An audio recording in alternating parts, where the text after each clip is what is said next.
Good morning. Lovely to see you. If I can invite you to come back and find your seats when you're ready, feel free to bring your coffee, your pastries and everything with you. It's lovely to be with you. And Kyle declared that it is spring, but I think I'm going to go one better and declare that it's summer. Happy summer, folks. That might be slightly dangerous, but what I'm saying is enjoy it, embrace it for as long as it lasts. It's so good, isn't it, to feel warm. I'm not sure if it's really summer or even spring for that matter, but in terms of rhythm and calendar, what I am sure of is that we're now just 2 weeks away from Easter and celebrating Easter Sunday, which is wonderful. And so that's the kind of part of our year that we're in. And so what I want to share with you today are just a couple of thoughts that I've been kind of mulling over, chewing on during this time, looking at the events of that first Easter. And the first one is about Jesus as a leader, what kind of leader he was, what his leadership style was, and how I think this offers what is still a pretty revolutionary alternative to many of the models and methods of leadership that we see in the world today. And the second thought is about the strange way that God's power, God's love, God's victory is demonstrated in that first Easter, not through strength, but through weakness. So that's kind of where we're going, and I'll just be unpacking a few of those thoughts with you. Can we just pray as we start? Just give this time to God. Father, we thank you so much for our time with you so far, that you are present, that we sense your love. Thank you for those words of affirmation and encouragement in the songs, that as we've given you our praise, we've also sensed you turning your gaze towards us, and we've sensed the warmth of your love. And I pray that that would continue, Lord, as we look at your word, as we look at some of the examples from your life here on earth. Lord, may we continue to get a little insight into what you're like, into who you are, into who the God that we worship is. In Jesus' name, amen. As I was preparing for today, I was reminded of something that happened way back at the turn of the millennium. Some of you in this room, it's a bit scary, but some of you are not old enough to remember that. But for those of us who are, it was quite a significant date, right? It was, going to turn from 1999 to 2000. And you might be able to remember where you were, what you were doing. For me, I was a student at the time in Nottingham, and I had the opportunity to take a job down in London at the Royal Albert Hall. I was not performing. I was a waiter at the Royal Albert Hall, but it was a chance to earn a couple of £100 in an evening, which as a student at the time was big money. And unfortunately, I managed to spill all of the ice creams during the interval at the show. I had them in like a tray with a strap around my neck, and somehow I got the balance of this thing wrong, and the tubs of ice cream went rolling around the floor. So that was how I mostly remember the millennium. But there were some other significant things happening at the time, and one of them, which was also in London, was a big debate about the fourth plinth in Trafalgar Square. Now, some of you will be familiar with the fourth plinth. If you visit Trafalgar Square, you'll know that at the center of this huge plaza is Nelson's column, and then there are 4 huge plinths with statues on, or rather 3 of them with statues on, and one that has remained empty.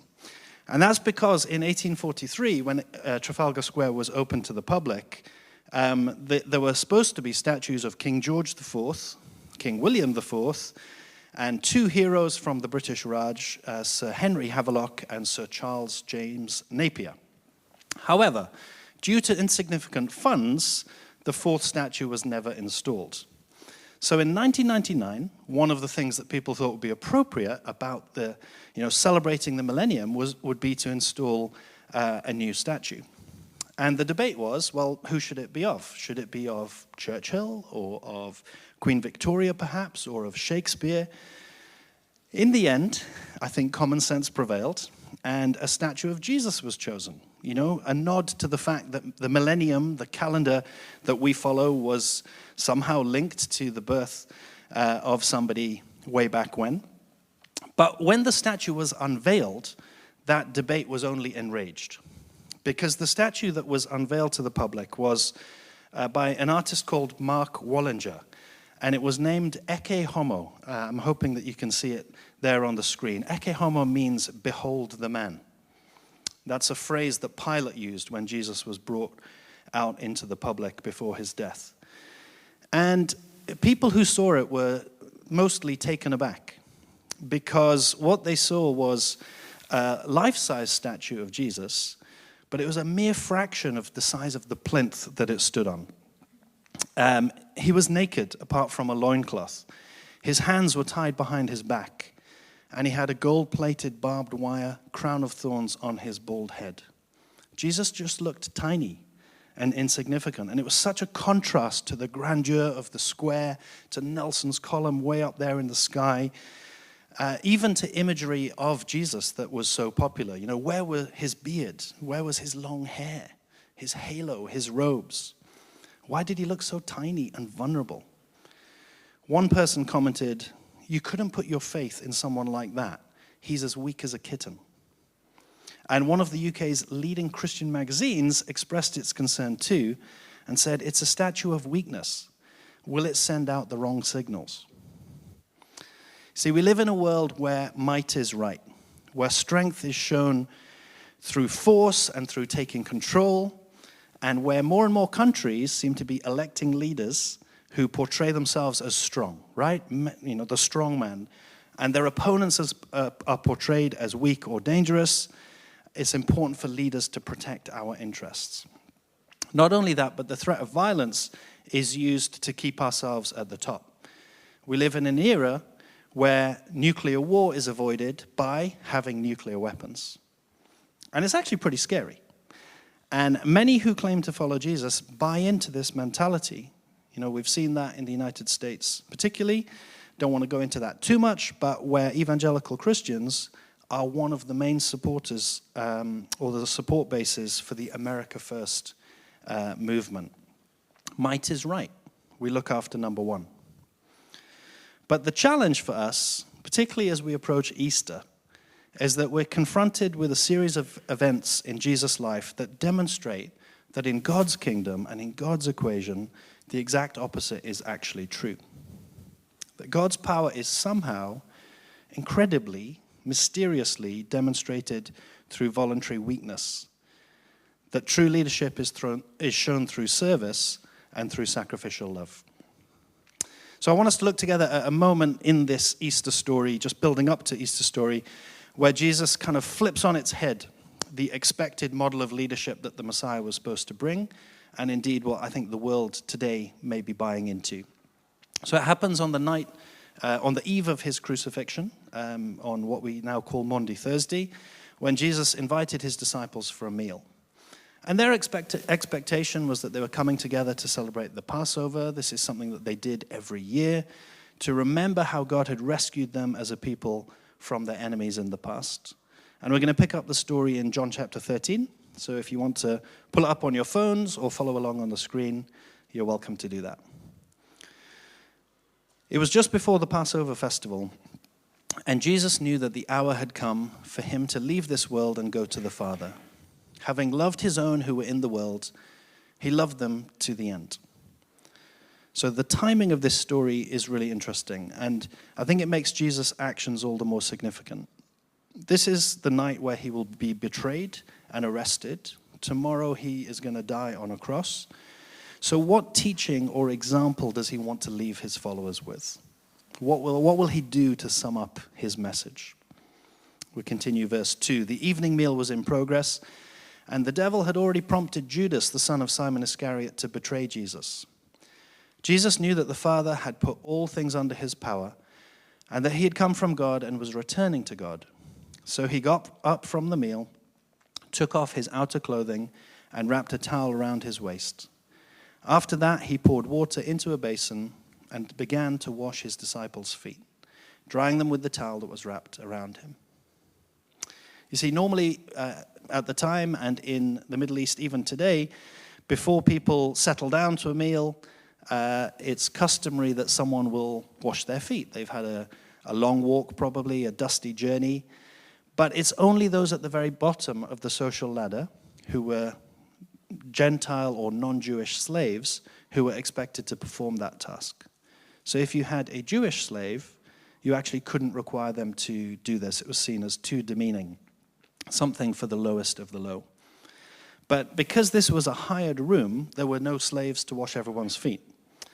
So Jesus takes this moment, and apparently knowing what's coming in the days ahead and wanting them to give them a kind of lasting and memorable lesson, he begins to wash their feet.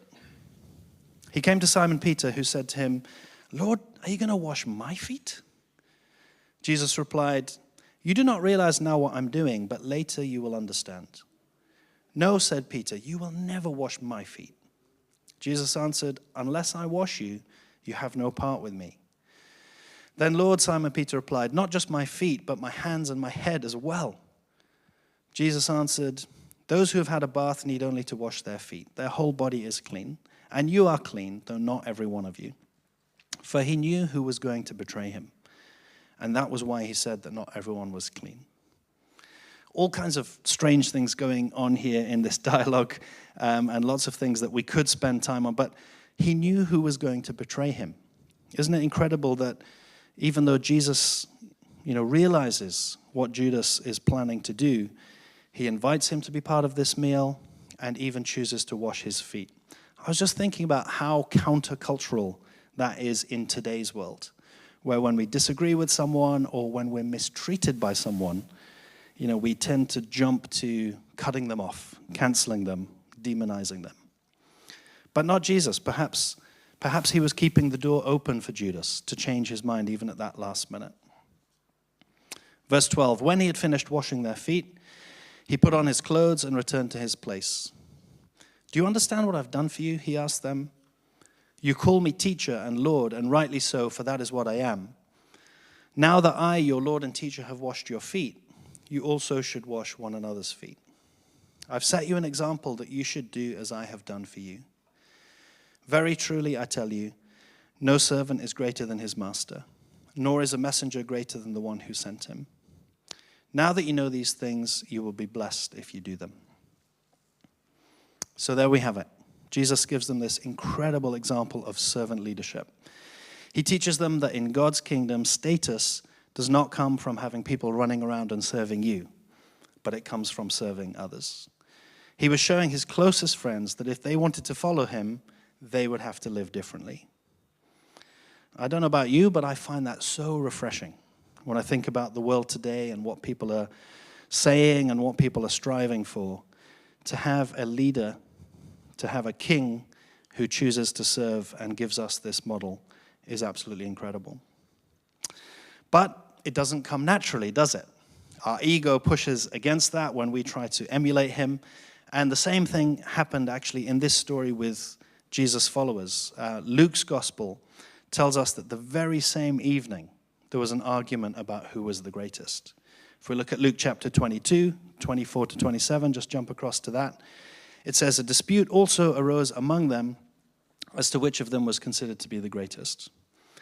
Jesus said to them, 'The kings of the Gentiles lord it over them, and those who exercise authority over them call themselves benefactors.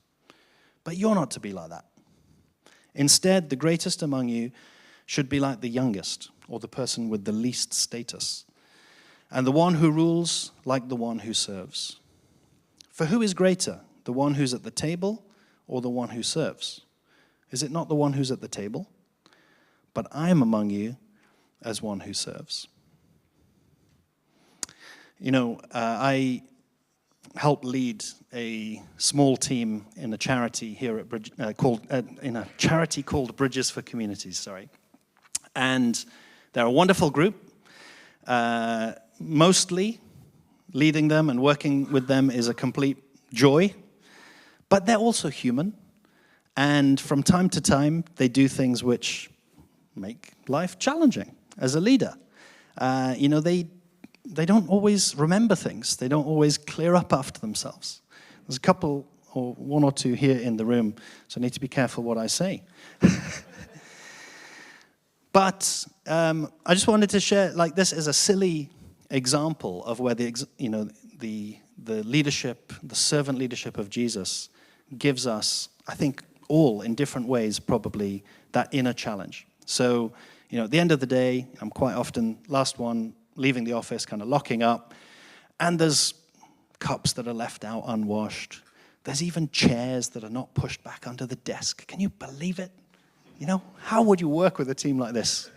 Dan Maurice, clocking you in the room. And in those moments, I have this little inner dilemma around, should I say something? Should I challenge them on it? Should I just do it? And I'm sharing this really just as a silly example of the fact that it's Jesus who challenges me in those moments. It's not other leaders from world history. There's lots of other great leaders who challenge me in other ways, but in this area of serving, it's really the example of Jesus that comes to our minds, and we think, what would Jesus do in this situation, and how can I best love and serve my team? There's lots of other little examples I could share, but I won't go into.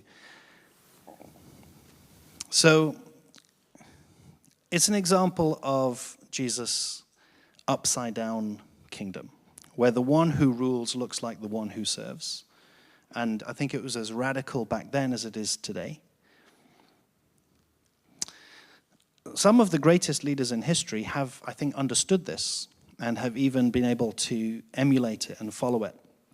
I've actually just finished reading a book by Simon Sinek called Leaders Eat Last.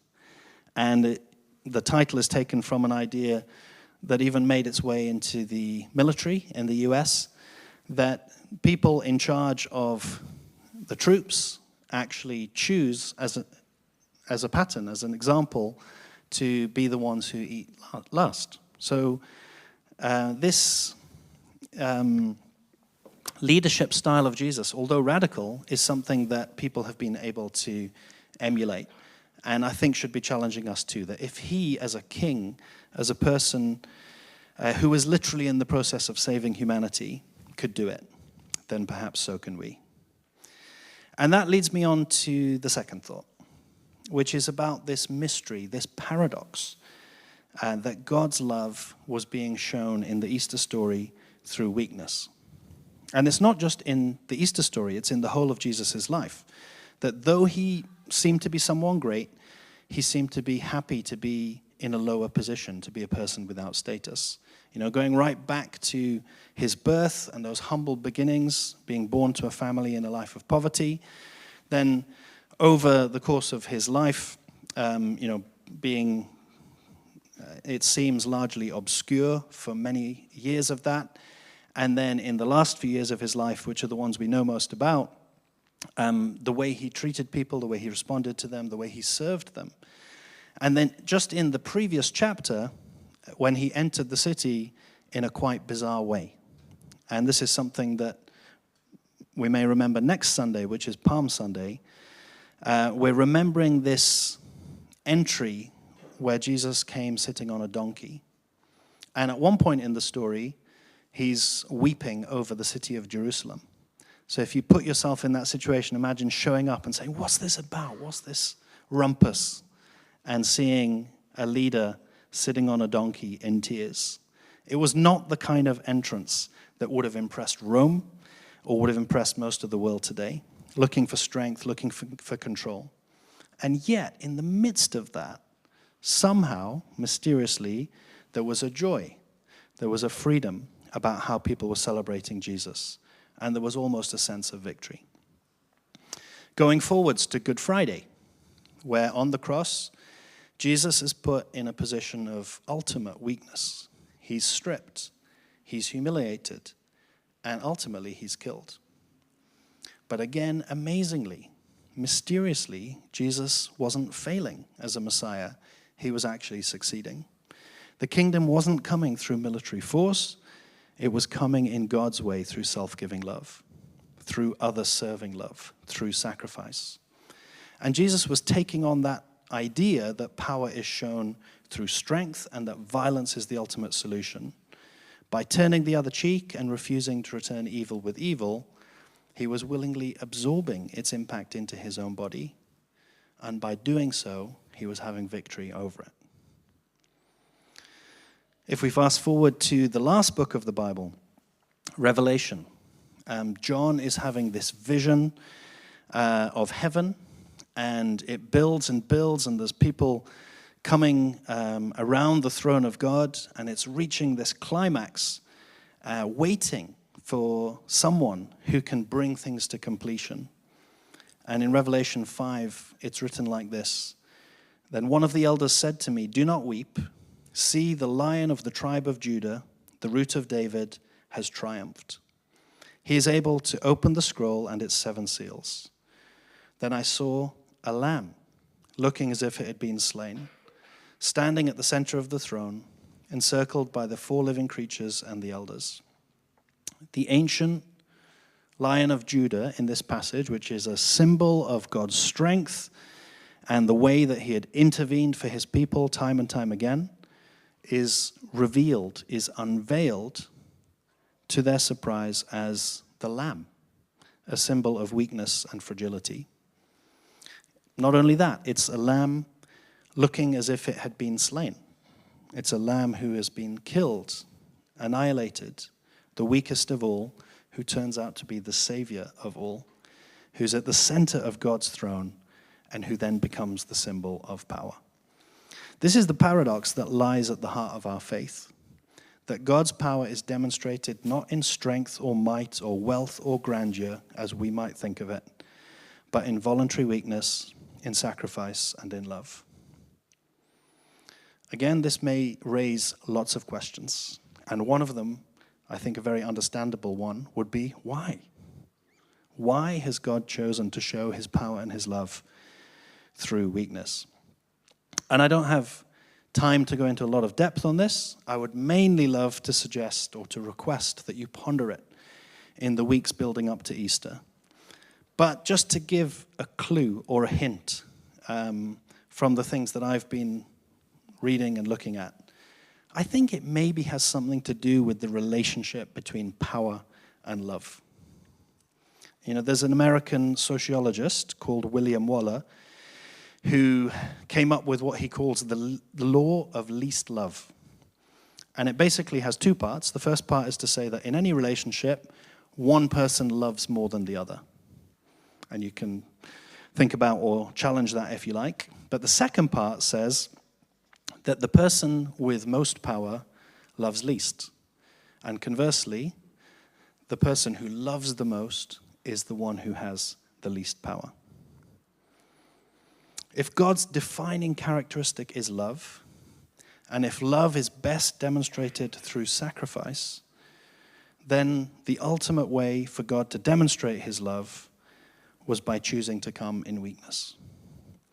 And then from a position of weakness to have victory. So, those are some thoughts to ponder as we approach Easter. But just to finish, and we are going to celebrate the Lord's Supper together in a few moments, what does this all mean for us? Or what could it mean for us? Well, Jesus asked his followers to do 3 things to remember him. The first was to baptize others, just as he had been baptized by John. The second was to remember the meal that he shared with them that evening, which we will do. And the third is to wash one another's feet. You'll be relieved to know that we're not planning to physically wash one another's feet today, although they are doing that upstairs in the hive. So maybe that should be a challenge to us and something we should think about.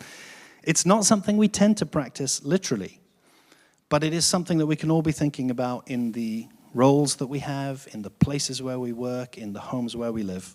You know, some of you are in leadership roles, and I hope that challenge of the servant leadership of Jesus is something we can continue to think about. But we can all be thinking about ways that we can serve others around us this Easter.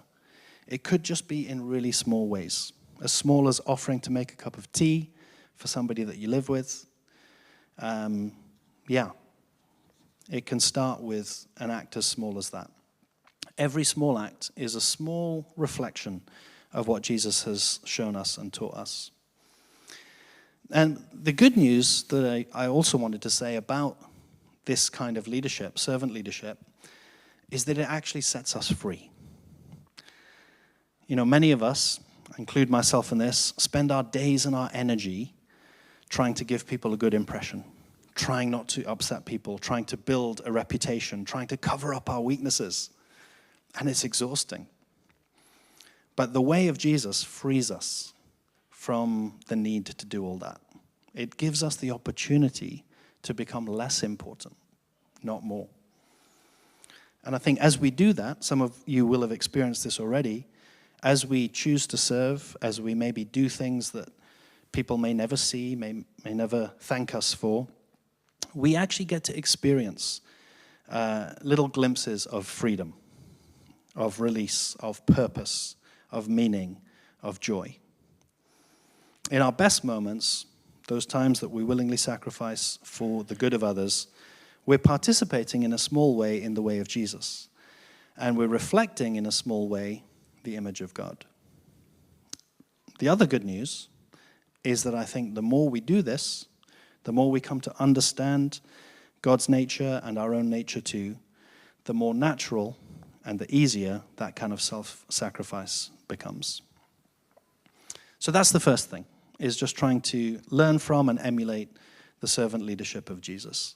The second thing is that whenever you have time to pause in the next few weeks, to contemplate, to consider, I'd love you to think about this mystery of how God's power is demonstrated through weakness.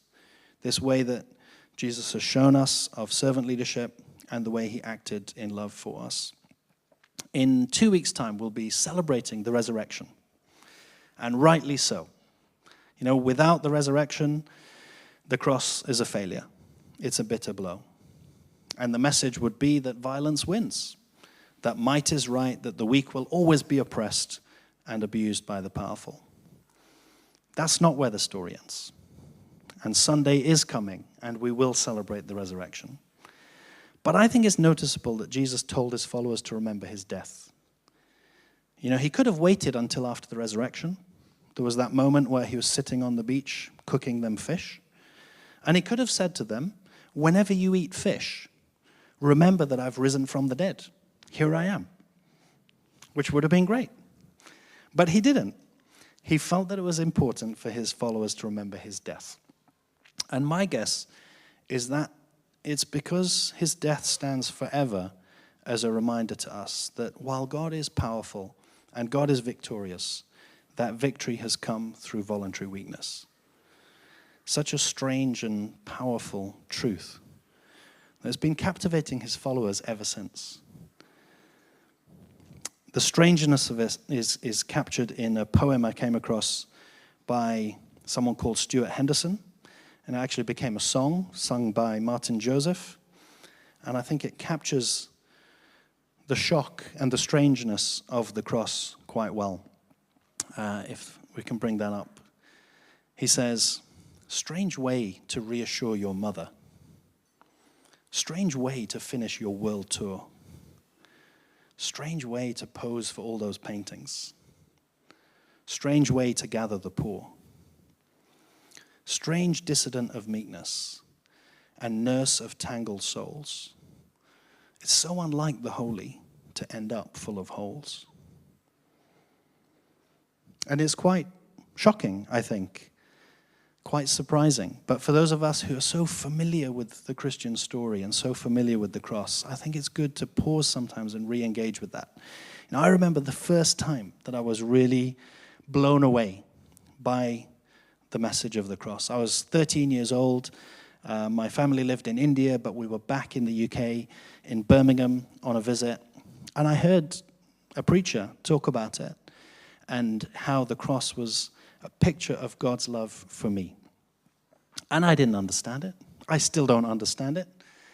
But it blew me away. And in some way, I was able to respond on that day and decide that this was a message I resonated with. There's always more layers to unpack. And Claire has done a brilliant job in her series, What is God Like?, looking at some of the beliefs and doctrines around the cross, how we maybe haven't always understood it well or fully or in healthy ways some of the limitations of the metaphors that are used to talk about the cross, and that's really, really worth engaging with. But I've also been thinking, as we approach Easter, what do we know? What can we hold on to in our understanding or our knowledge of what Jesus was doing? How can we boil it down to its kind of simplest form? And what I've been thinking about is that he did this for us. He made this sacrifice for us. And even if some of the metaphors around God's wrath or being saved from punishment, etc., have been unhelpful through Christian history,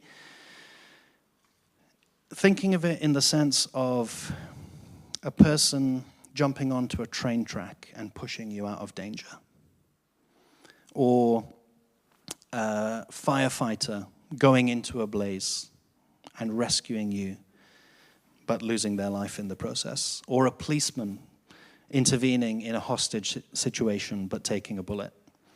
That sense of him giving his life for me, of giving his life for you, I think are some of the simple thoughts that we can hold on to as we come to the cross. Jesus asked his followers, "Do you understand what I've done for you?" And perhaps he asks that of us today. The truth is that I don't, and maybe I can't. So perhaps all we can do is agree with Eddie Askew, who says in his book, Cross Purposes, I don't understand what Jesus has done, but I'm sure glad that he's done it. So we're going to finish by celebrating the Lord's Supper and actually going back into some worship together. Because as we remember the way that Jesus gave his life for us, as we remember the way he embraced weakness for us, as we remember the example that he showed to us in his leadership, I think it should stir in us a sense of gratitude and of worship. So I'm going to ask Kyle to come back up, and we're going to spend just the next few minutes. We'll stand again, and when you're ready, in your own time, if you'd like to come up and have some bread and some juice, which are symbols of Jesus' death and, his love for us in this way. So can we stand? And whenever you're ready, come and have the bread and the juice, and then we'll wrap up in a few minutes' time.